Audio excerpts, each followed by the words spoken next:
Scusate, maestro, il prossimo ballo chi è?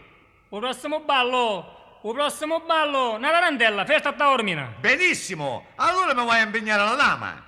Signora Ortensia, posso avere l'onore di sto ballo? Con molto piacere, caro Don Bracito, sogno tutta per voi. Mizzica come si sconocchia tutta! Musica, maestro, forza con questo pescaletto!